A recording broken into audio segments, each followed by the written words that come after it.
আসসালামু আলাইকুম, সবাই কেমন আছেন? আশা করি সবাই আলহামদুলিল্লাহ ভালো আছেন। আমিও আপনাদের দোয়ায় আলহামদুলিল্লাহ ভালো আছি।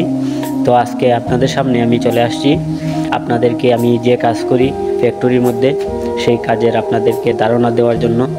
এই যে সবাই আমার সাথে থাকেন। একটা উন্নত মানের সুবা বানাতে যে কতগুলো জিনিস লাগে এই ফ্যাক্টরিতে না আসলে আমি হয়তো বুঝতাম না। তো দেখেন যে কাঠের ফ্রেম, তোলার ফোম, তোলা, অনেক ধরনের আসবাবপত্র জিনিস লাগে। তো সব মিলিয়েই আমরা এগুলা কাজ করি।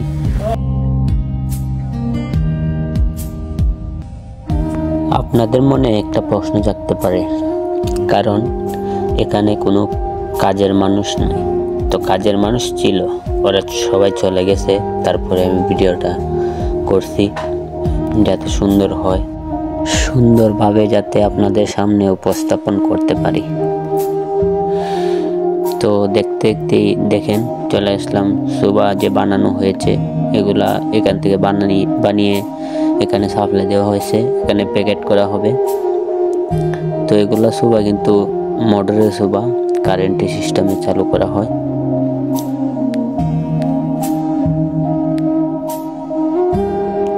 এই যে এটা হচ্ছে আরেক ধরনের সুবা, মানে এটার কোনো নিচে কোনো মোটর সিস্টেম নাই। এটা সাধারণ সুবার মতো, যেখানে দিবেন সেখানে স্থায়ী থাকবে, কোনো সমস্যা নেই।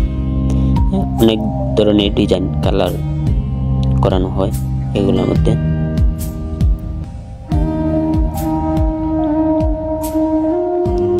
এই যে সুবাগুলো প্যাকেট করা হয়েছে, কিছু সুবা এগুলোকে সাপ্লাই দেওয়া হবে।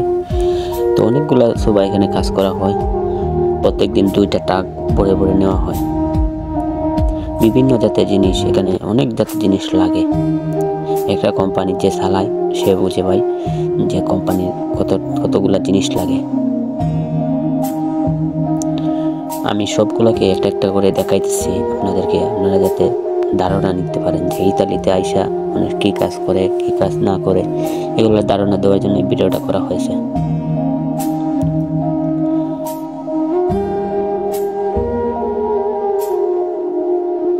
তো উপরে দেখাইতেছি, উপরে টেইলারি করা হয়। তো আমরা উপরে এখানে যাব।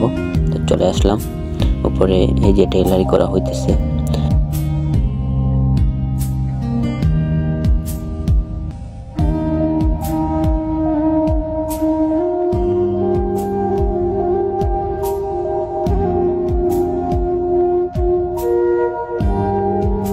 তো আজকে ভিডিওটা এই পর্যন্তই। সবাই ভালো থাকবেন আর আমাকে সাপোর্ট করবেন।